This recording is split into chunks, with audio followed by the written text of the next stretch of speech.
Hey guys, today we're going to be revisiting the Springfield Hellcat.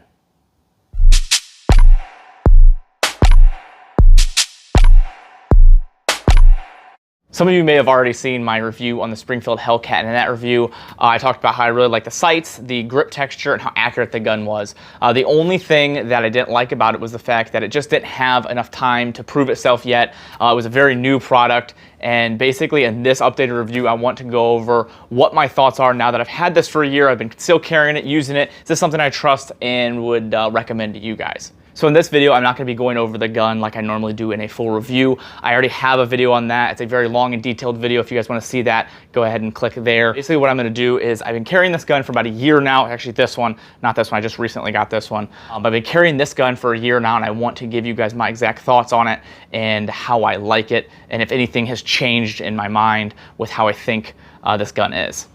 So in the original review, I talked about how I really like the sights, I love the grip, I love how comfortable it was and how accurate it is. All that is still true today. I really like this gun. I think it shoots really well. I'm very comfortable with it. I think the sights and everything that come with it factory, the serrations, the grip is very, very comfortable. The capacity is massive. The fact that you can carry 13 plus 1 is really cool. And I also usually carry an extra mag with a Neo mag just to have even more capacity with me. But I think this gun has a lot of really good qualities straight from the factory, which you don't see all the time. And Glock is pretty known for just having a really basic gun from the factory, and it's a really good gun, but usually the first things you want to change are like the sights, texturing to the grip, and maybe a couple other things. But with this, it comes right out of the package, right from factory, and I think it has a lot of good qualities, and I don't think you really need to upgrade anything. At least I haven't, and I don't really plan on it. But I've been carrying this for a year now, and I usually carry a Glock 19 with a Surefire X300, and that has been my go-to for a really long time. I like having that capacity. I'm very comfortable with that gun. I've shot probably the most rounds I've ever shot through that gun, and it just makes me the most comfortable with it. Then I got this. I was very iffy about it because I do not like Springfield XDs. I've been very vocal about that. I just never liked them. I don't shoot them very well. I don't think they're comfortable. I don't like the gun at all. So this came, I was very critical of it right from the start, and it really actually changed my mind as I started to shoot it and carry it. And I think the best thing I can say is I now can still carry this about the same as my 19. So I would say about 3 days a week I'm still carrying this, and the other 3 is the 19, and then whatever, you know, the other day is. This is slowly becoming a primary concealed carry gun for me, and I really like it. It's very reliable. I've never had a malfunction with this gun, which is really cool. And I just started shooting this one. Haven't had a malfunction with it yet, but I can't really, I mean, it's only been like 150, 200 rounds to this one. So I haven't really had a ton of rounds to this. This one's been probably a couple thousand now, and no malfunctions. I'm really comfortable with this gun. So really happy with it. I've been carrying it with the Tier 1 concealed holster, and this has probably been my favorite holster I've ever used. I have a tote downstairs of holsters. It's called my tote of shame of holsters because I bought a ton of holsters, and this one is probably my favorite. I want to thank Kerber Arms for sending also this holster and the other holster that I was using in the video here. This one has a QLS on it that I clip right into my duty belt, and I really appreciate them sending these holsters for me to test. So I haven't had enough rounds through this holster yet conceal-wise to give a really good opinion of it, but I'll be giving you guys a full review on these later. But so far, these have worked out really well, and I really appreciate them sending these for the review. That helped me out, able to get out and do some different stuff for the video. So one of the things I said in the full review was the fact that I thought the price was a little bit high. The price hasn't changed, unfortunately. You're looking about a $50 extra for the optics ready version, which I'm really excited. I'm going to be putting an optic on this eventually here, but for right now I do not have one on it. But you're looking a little bit more expensive for this. You got the FDE, the black, so you have some options. If you're going to choose one and you're kind of on the fence about the optics ready, you're like, I'm not really sure if I want to go that route. My opinion would be just buy it. It's going to be easier to have the optic plate and be able to just leave it on there and never put the optic on it, and then thinking later on, be like, okay, now I do want an optic, and having to send it out, getting milled, and doing what you have to do. Just easier to have it on there. So if I were you, I would just spend the extra money, get the optics ready one. Color is going to be your preference. You got the FD, which I think looks really sharp, especially because all the accessories are black. I usually actually take and put the black mag on it because it just kind of matches the fact that everything's black on it, but you can do really whatever you want. So basically all the things that I said positively about the Hellcat in the full review are still there. All the sights, the the stippling, the things that come factory, the grip texture, the capacity, all of that is still true today. And the cons that I was saying, basically the fact that the price was too high, that's the same. I think I would like to see this come down. I think they would sell so many more. I'm sure that right now with everything going on, they have no issues selling these. I'm sure they're selling out and they can barely keep them in stock.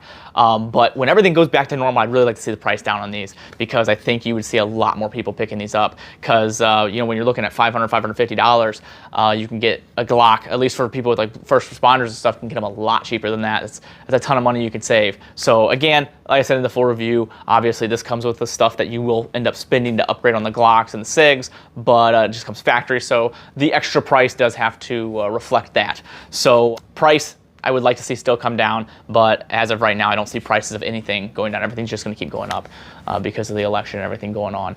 The main thing was the fact that I didn't know if it would be reliable enough to beat the stronger competitors like Glock and SIG. And right now, as we speak, in all the rounds that I've put through this one, I now think that this definitely competes with them, if not beats them, because this thing has been super reliable for me, and I'd love to hear from you guys if you have one as well, how yours has been reliability-wise. But zero malfunctions between the two. Again, only a couple hundred rounds for this one, so I don't really count this one quite yet because I'm just breaking it in. But zero malfunctions with this gun, and that is really something I'm looking for when I'm concealing a gun. But it's really cool to see that this gun has not caused me any problems, and that has made me really comfortable to carry this and protect my family with.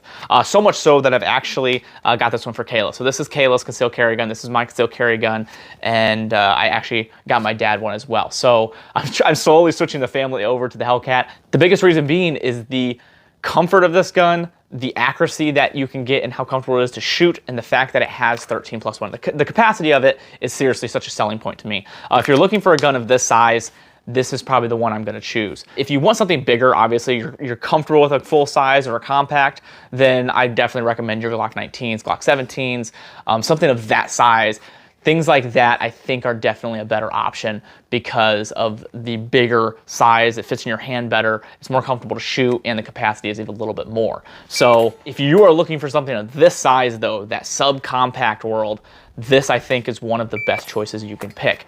And that leads right into the next question. Would I recommend it? And I do. I recommend it obviously to my wife and my dad, and that should say a lot to you. And take it for what it is. I trust my life, my wife's, and my father's life, along with my mother's life, with this gun. And I also got my mom a Glock 43, so I trust obviously Glock as well. This isn't discounting any of those other companies, saying, okay, this is better, or I no longer trust those companies. I still trust those companies, but now Springfield Hellcat has bumped up to that. And I'm not saying that I trust XD, because I know I'm critical of XD. Some people love it, some people hate it. I'm just one of the people that hate it, unfortunately. So not a gun for me. Maybe you like it. The Hellcat, Springfield did a really good job. Really excited to see what they do here in the future. I would like to see them continue with this line. I would like to see a larger version of it, a compact, then a full size, something like that. I think would be really, really cool to see with this kind of gun. I think they have a really good design. Everything they've done with it, they put a lot of thought into it. The reliability is great, so I'd like to see them continue with this and make more. Maybe even something smaller. It'd be kind of cool to even have a smaller, more compact version of this. So obviously they've shown that they can put a lot of capacity in a very small package. Maybe they can continue to do that and make something even smaller. So I really like what Springfield's doing. My words in the review, I'm man enough to say that I was pretty critical of it, saying that I didn't think it was good enough to quite beat those other ones. But right now, I think it does compete with them, and that makes me happy to have more options out there for those of you that are looking. You know, really.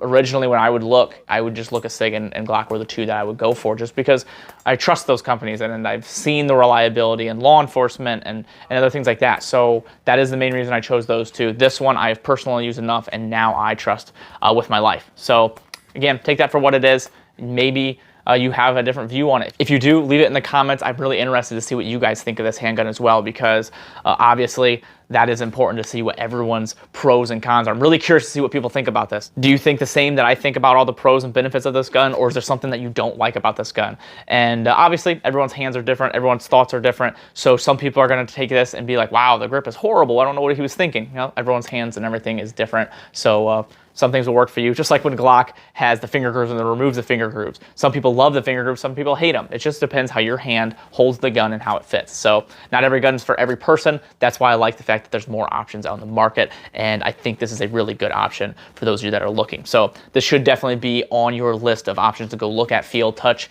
And as always, I don't think you should go watch a video and be like, okay, Zach says this gun is really good and he recommends it for his family. That doesn't mean that it's gonna be perfect for you. Go to the gun store, find somebody that has one, go out to the range, hold it, shoot it, conceal carry it, see how it works for you, and that's gonna be the biggest thing. If it works for you, really, as long as the gun's reliable and you shoot well with it, that's all that matters, and it shouldn't really matter what anyone else thinks. And obviously, unless it's a high point, then I'm probably gonna make fun of you. I'm just kidding. Get whatever you want, whatever you need to protect yourself with.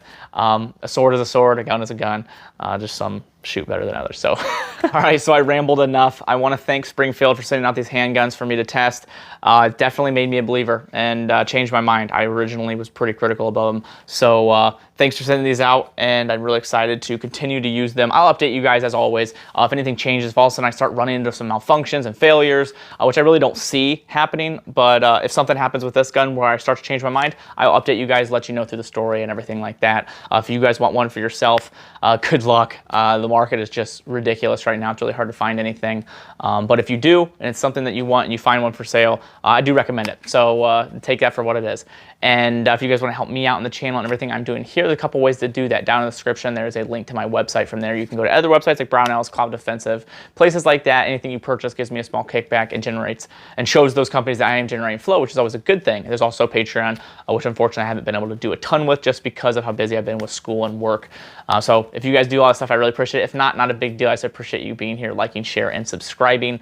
It means a lot to me and it helps a ton. So another company that supports me a lot is Howitzer. Love these guys, make some great shirts, a ton of designs. They're very active in the community, and they donate 5% of the proceeds to charity, which is huge because they donated over $200,000 last year. I'm really excited to see what they do this year. So check them out, link in the description as well. So this is a really cool target if you're into doing some competitions with buddies, or if you just want to improve your shooting in a different way and kind of have fun with it. So you've got your pars. This is like golf. If you play golf, I don't, but if you do, you've got pars. You got your par 7, par 8, par 10, and then you've got to hit these within those amount of shots. You've got a sandbar here, so you can kind of do what you want with it. Like I'm doing a -2 for the sandbar, -3 for the water. Again, I don't play golf, so I don't really understand the scoring that much, but so you want to try to make these in the pars. So it's kind of a cool little concept. As it goes to the right, they get smaller and harder to hit.